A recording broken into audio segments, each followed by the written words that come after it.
Genji have won MSI, they've won EWC, they're currently on a 26 series streak, which is unheard of, simply incredible, considering it's fearless, considering the competition, seeing how fierce the LCK is, definitely in terms of how the GMing panned out. I feel like this is one of the best years ever for the LCK, considering now T1 with Doran have managed to solve the problems and be a fierce competitor, How Alive piecing together a very powerful roster, and, you know, the other rosters also being hot on their heels. Genji's feat is incredibly impressive, but there's something that makes them very different. This year, after Riot announced that Fearless was a massive success in winter, they decided to commit to Fearless the entire year, which of course makes the competition very different. Now we've had 6 months of Fearless, pretty much 7, I guess, and I think we're at a point where we can begin to discuss some of the nuances and what stands out and what skills are truly tested and what matters more and what matters less. With Genji's massive success, I think the main thing that stands out always when you think back to some of the legendary rosters in the past, usually rosters become masters of playing their own style and playing their own way.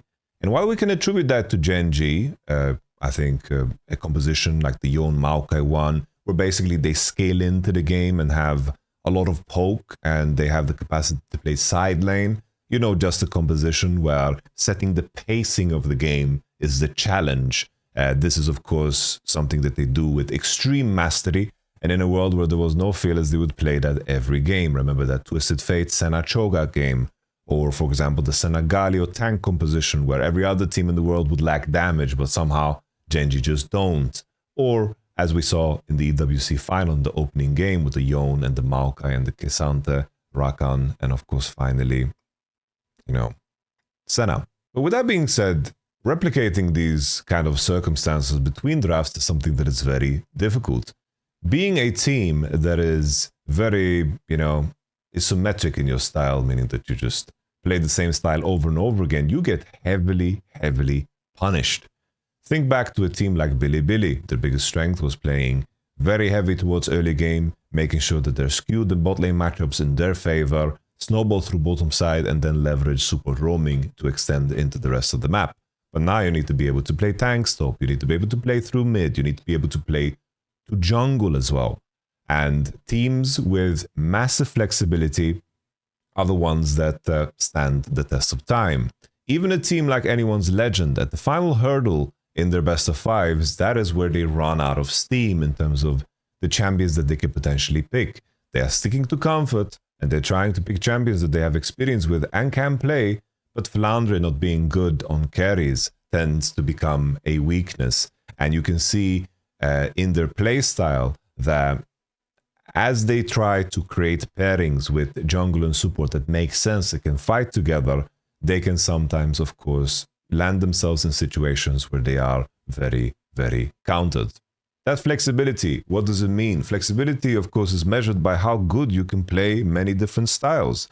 Flexibility might sound simple, but this is probably like the most complicated thing about the game. Is first you need to align on how you want to play the draft, and then you need to be able to execute mechanically both the fights and the champion, as you don't know exactly how a series might branch out into game 4 and 5. You need to be ready to play many different styles, whether that is poke, whether that is hard engage, whether there is full early committal, or you need to snowball, you need to scale. All of these metrics in terms of how you need to approach it is the utmost test of individual skill.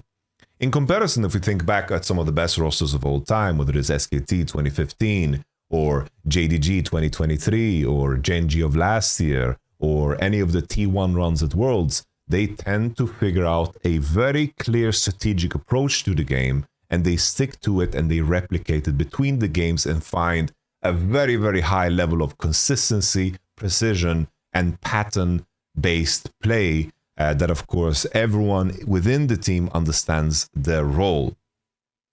But now being a role player can become very dangerous. And I think that in Fearless now, individual skill is valued more than ever. And I think that's what Genji's roster is. It is individual skill packed to the brim. Every one of these players can have crazy high-level performances. The way they tether to their opponent is absolutely beautiful. The way they play fights as an extension of that is amazing. How they read the map and how they commit to fights is fantastic. But also, there's a level of inconsistency sometimes. You know, sometimes they take fights 4v5 when someone limps in and they think they can take it. They kind of over-posture. That high level of precision in terms of fight selection and how you fight, of course, comes sometimes at a risk.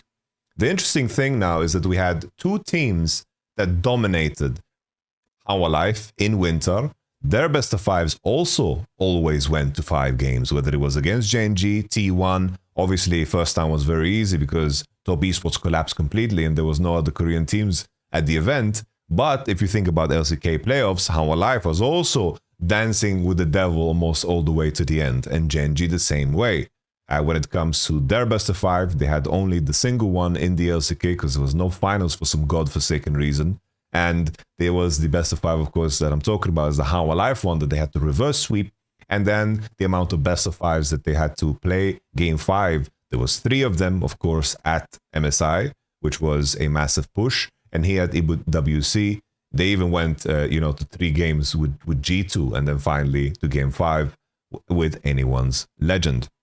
So there is that level of, even the best can find themselves in situations where they can't execute because that drafting and that precision in terms of playing those drafts are things that is going to evolve over time, but also is going to be impossible to reach, levels of execution in every single game through so many different draft alterations.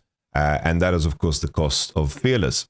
But I think when we think about Fearless and its impact, I think it goes, easily. The pros outweigh the cons. It's not even close. In terms of where the balancing is, it becomes much easier for Riot Games to be okay with champions being strong. There's definitely like outliers of champions that deserve to be maybe nerfed or hit, like Pantheon or Varus. These are some champions that maybe should be targeted a little bit heavier because they are relevant in every draft unless they are picked and they are gone. But having that said, the continuity of drafts and not being in situations where we see mirror matchup after mirror matchup after mirror matchup because teams just handshake a matchup, I think is phenomenal.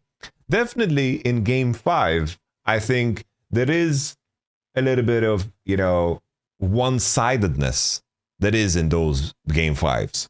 But I don't think this is a difficult problem to solve. I think you can create maneuverability. Mithy on Twitter had a fantastic idea. Imagine in a game 5, you just have a time bank. Imagine you have additional 90 seconds for each team, and that time bank begins to be used if you go over the standard time that is in Champion Select.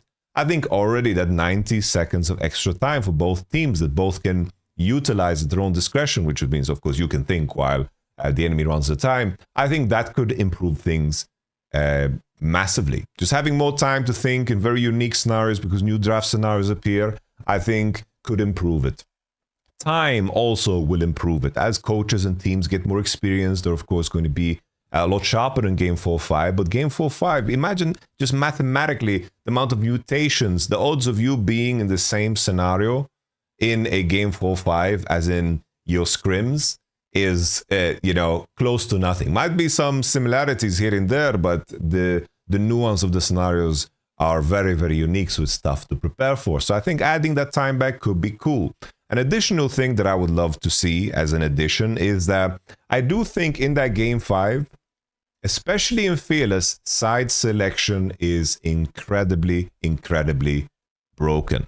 I think that how skewed it is in terms of red side being stronger or blue side being stronger usually comes into, what comes into play is have OP champions, so to speak. Has Varus and Pantheon been played, Gwen been played, and Rumble been played, which leaves red side bans open, and then you can set up for counter picks, so you can set up trades. Or are many strong champions still involved and the enemy needs to target ban those champions, which means that you have freedom to then ban 1, 2, 3 something to set up an even stronger first pick, like the Billy Galio case against FlyQuest, where the enemy team had no answers left to pick into it. I think the LPL solution is extremely elegant, where I think in Game 5, just because two teams both had 2 times side selection, I think in Game 5 we need to do the LPL method, where you just do a 1v1. I think it's the baddest. Like I don't think anybody cares if Game 5 the tension is being built. Everyone is excited for it. Silver Scrapes is playing. For us, #1 candidates playing. But I think you should play a 1v1 for side selection.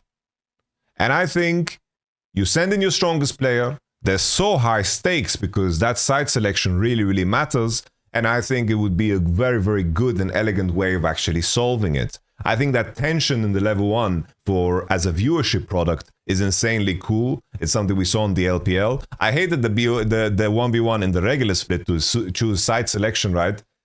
In the round robin. That kind of sucked because it turned into a waste of time. The teams didn't really take it seriously. But when it came into playoffs and they were playing a Game 5 for side selection, this shit was hype. I think there's other ways to make it super, super crazy. So usually in Game 5, you want to have, of course, players play, you know, some of the best champs, you know. I think maybe you could go so far to bring back a blind pick angle.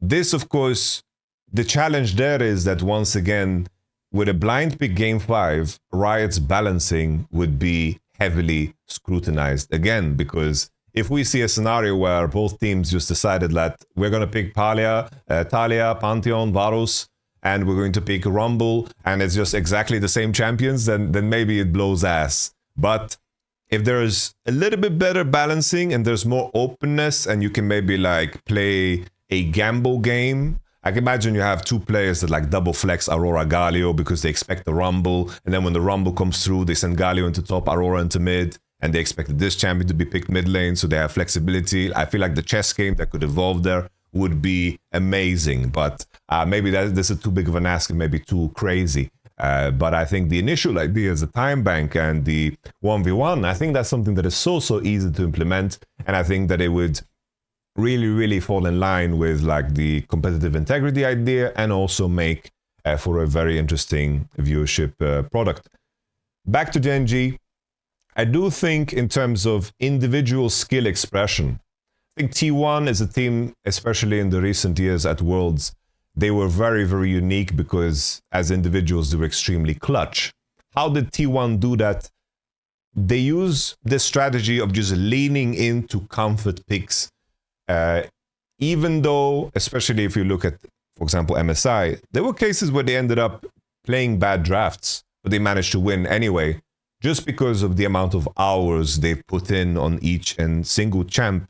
That kind of, at some point, when you have practiced enough on something, this is where you unlock the ability to do really, really crazy shit, right?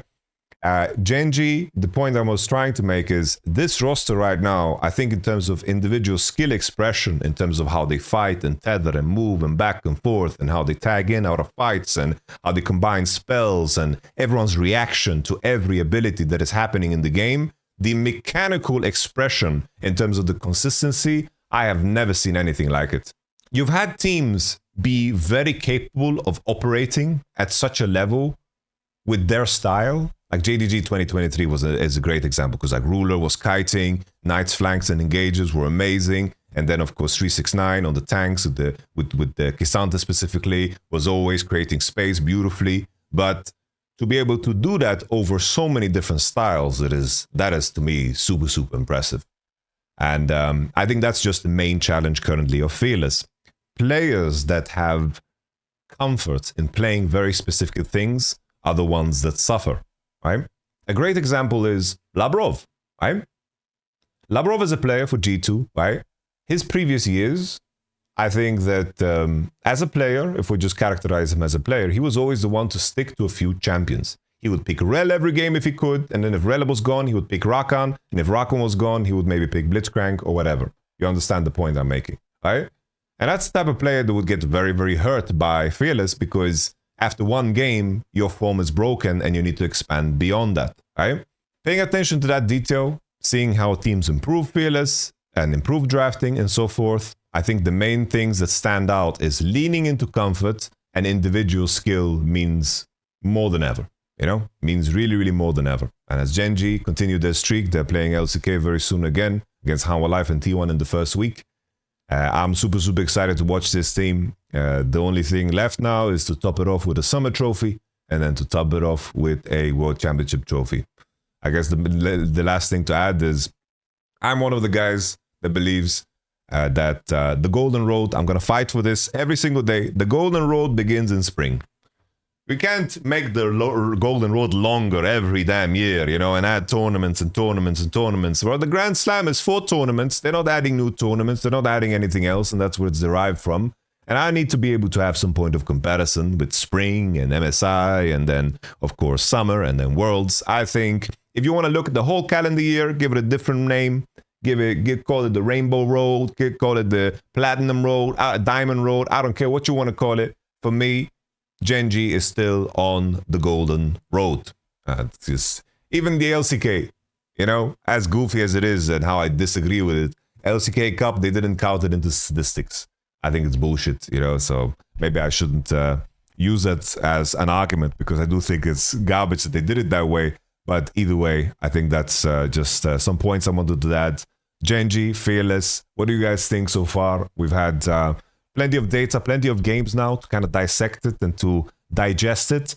I think that it was a good move to keep it forever. The only painful part, I would say, is that from a competitive integrity standpoint was that some teams have built their rosters expecting there to be no Fearless, and maybe they would take different decisions if they knew Fearless was a thing.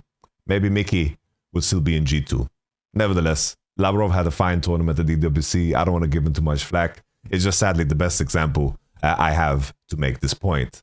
I wish you all the best. Catch you on the next one. Peace.